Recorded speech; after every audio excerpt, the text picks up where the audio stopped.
Une heure du matin, sur l'avenue Kasavubu à Kinshasa, une opération commando est en cours. À cette heure-là, la circulation est faible. Alors, une dizaine de techniciens ont été dépêchés sur place. Ils sont en train d'installer un nouvel équipement de signalisation routière. Contrôler des charges.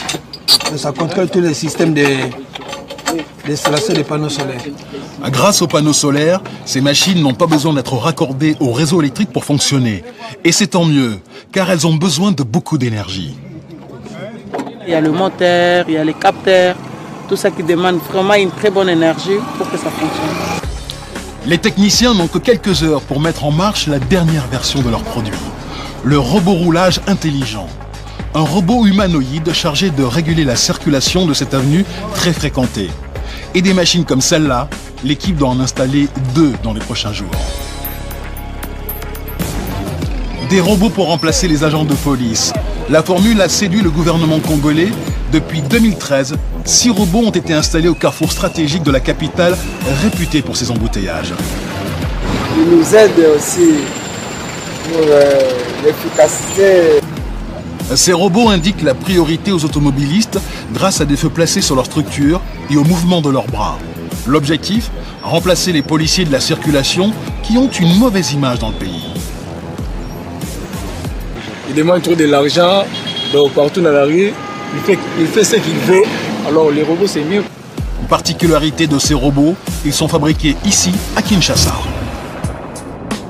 La promotrice de ces machines, c'est elle, Thérèse Kirongozi, une femme entrepreneur.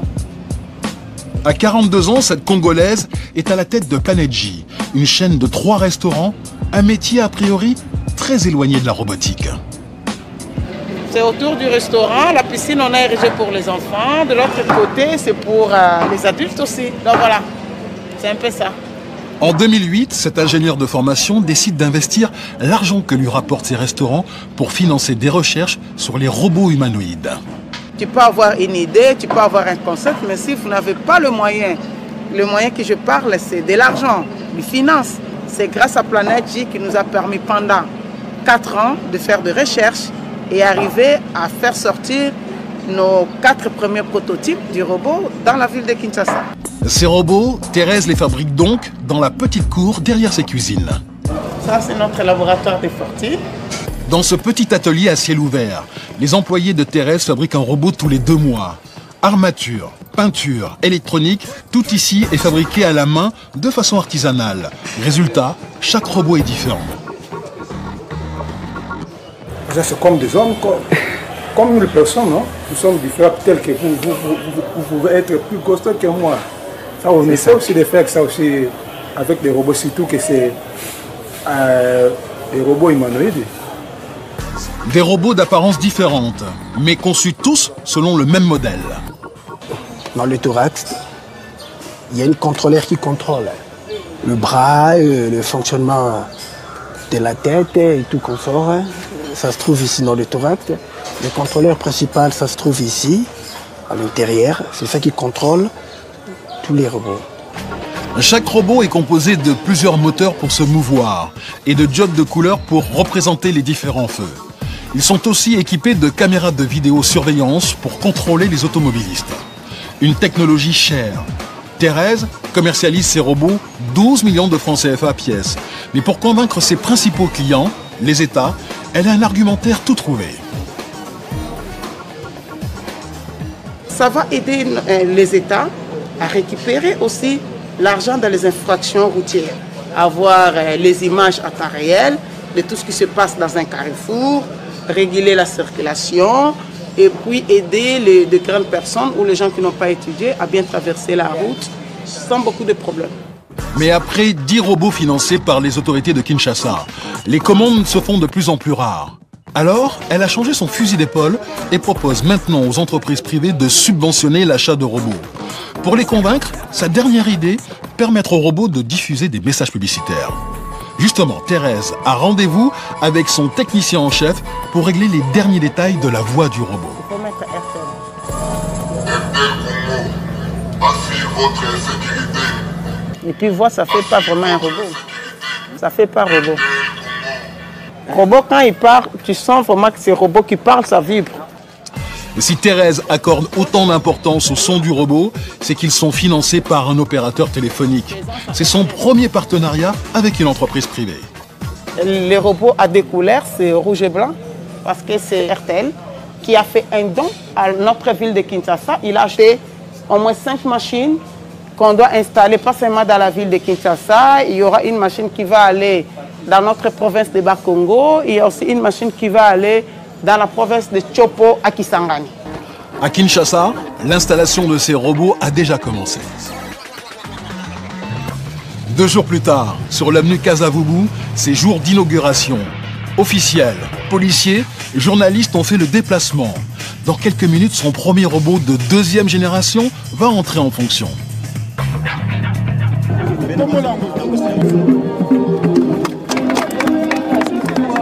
Le moment est solennel, car ces robots sont devenus un symbole de réussite pour les PME congolaises. Une consécration pour celles qui portent depuis 3 ans ce concept de robot roulage intelligent. Et Thérèse ne compte pas s'arrêter là. La femme d'affaires est entrée en négociation avec d'autres pays africains pour qu'ils adoptent sa technologie.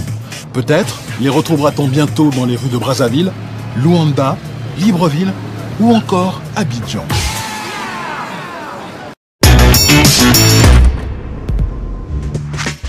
Les difficultés du retour au pays. Kamou Moulamba, ça fait longtemps qu'il les a vécues. Depuis son départ à Kinshasa il y a 6 ans, il n'est plus revenu dans la capitale française. C'était une porte, vous savez, un peu... Le quartier a changé, il a bien du mal à retrouver ses anciens bureaux où travaille toujours son ancienne collaboratrice. Attends, Oh, c'est qui que je vois? déjà. Ça va? Comment vas-tu? Ça va. Mais dis-moi, ça fait un bail? 5 ans? 6 ans? Non, moi 6 ans. 6 ans, 6 ans. Qu'est-ce que tu es devenu, dis-moi? Je viens de Kinshasa, moi. C'est vrai? Ouais. On a refait la même chose à Kin, en fait. On est la première SS2I congolaise. D'accord. Voilà. Oh là là là là. En 2008, convaincu des potentialités de son pays natal, il a tout plaqué. Revendu son entreprise parisienne pour aller s'installer en RDC, reprendre la même activité. Je me rappelle, je venais le matin, je regardais les gens qui passaient. Un pari réussi donc. Son entreprise connaît un tel développement que Kamou Moulamba rencontre des problèmes d'embauche à Kinshasa. Les problèmes qu'ils rencontrent, ces entreprises, c'est des problèmes de compétences opérationnelles. Parce que soit elles recrutent des gens de la fac ou plus âgés, mais qui forment totalement, ce qui a un coût.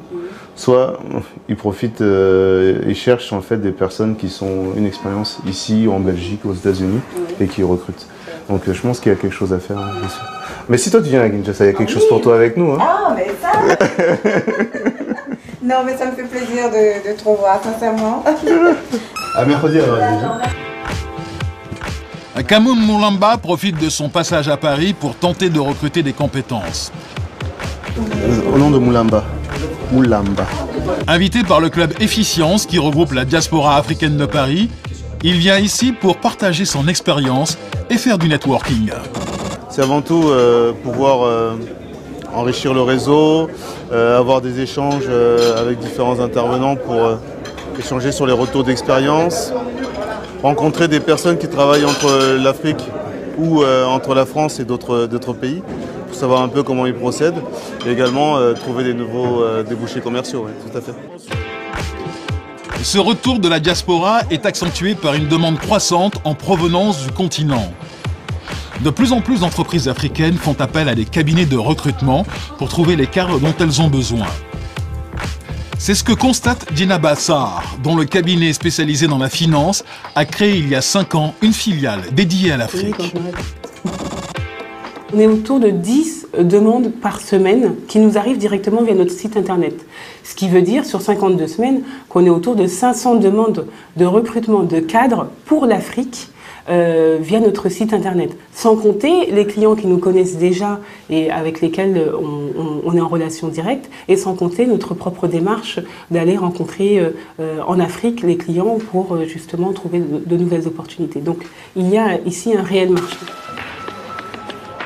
Après 3 jours passés à Paris, Kamou Moulamba est de retour à Kinshasa. Tikdem, son entreprise informatique, est un intégrateur de logiciels. Ils développent des systèmes pour les écoles, les hôpitaux ou les ONG. Des solutions personnalisées qui permettent à ces entreprises d'optimiser leur fonctionnement.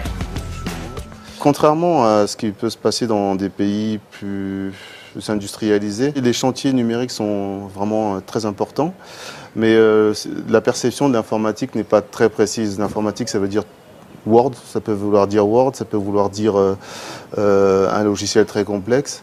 Et donc pour faciliter l'usage, nous on a pris l'option, le parti, de créer des logiciels spécialisés métier par métier. Et donc on en a créé dans le monde de l'éducation, de la santé, de la banque, etc. L'un des principaux clients de TICDEM est une banque. Et le paradoxe, c'est que son patron, un Belge, lui aurait presque déconseillé de revenir au pays face à toutes les difficultés qui l'attendent. Il faut penser aux problèmes d'électricité, donc il faut acheter des groupes électrogènes qui coûtent très cher, il faut le carburant pour tous ces groupes électrogènes. L'Internet même, c'est également, dans certains endroits, c'est un luxe. À tout moment, il y a souvent des coupures. La bande passante n'est pas suffisante pour nos opérations. Mais tous ces problèmes, Kamoum Moulamba les a heureusement surmontés. Une fois par semaine, il a pris l'habitude de dîner avec des amis de la diaspora. L'occasion pour eux de rire de leurs difficultés de réintégration, comme ce patron d'un site de e-commerce. Moi, quand je suis arrivé, je commençais à donner cours, donc 6 mois après, à l'université. À l'aller, je payais 3000 francs congolais. Au retour, je payais 2500.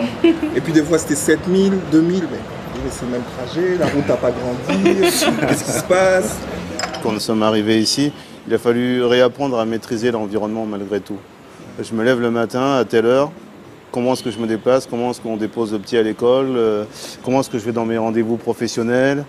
Vous avez rendez-vous avec quelqu'un à 10h, vous arrivez à 10h moins 5, vous vous rendez compte que la personne arrivera à 13h, qu'est-ce que vous faites?